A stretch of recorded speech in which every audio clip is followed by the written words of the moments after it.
तो समुद्र मंथन से गौ माता प्रकट होती है जगत का कल्याण करने के लिए।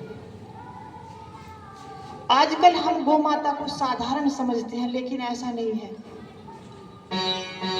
गौ माता भगवान की प्यारी है और जब जब हम गौ माता की सेवा करते हैं तो भगवान प्रसन्न हो जाते हैं। भगवान प्रसन्न हो जाते हैं और उसे अपनी भक्ति देते हैं, अपना प्रेम देते हैं जो गौ माता की सेवा करता है। जो भी बड़े बड़े भक्त हुए हैं उन्होंने सबने गौ माता की सेवा करी है। सूरदास ने, तुलसीदास जी ने, कबीरदास जी ने, सबने गौ माता की सेवा की है। संत नामदेव जी ने गौ माता की सेवा हेतु अपना सारा जीवन ही समर्पण कर दिया। तो सबसे पहले गौ माता की सेवा जीवन में आती है, इसके बाद जीवन बदलता है। अच्छे विचार आते हैं, संस्कार आते हैं गौ माता की सेवा करने से।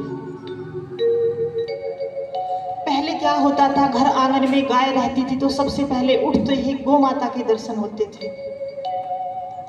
लेकिन आज बड़े दुर्भाग्य की बात है, ना तो आंगन रहा आंगन और ना गौ माता रही आंगन में। सूना सा आंगन लगता है, आंगन ही नहीं रहा आजकल तो आंगन ही खत्म हो गए हैं। गाय के गोबर से लिपा हुआ आंगन, उसकी खुशबू मन को मोह लेती थी और मानो जगाती थी हमारी संस्कृति को कि हिंदू जागो। एक विचार लहर आ जाती थी मन में। लेकिन आज जो सोए पड़े हैं हम, यही कारण है कि हम गौ माता को भूल गए हैं। भूल गए हम अपनी प्राचीन संस्कृति को।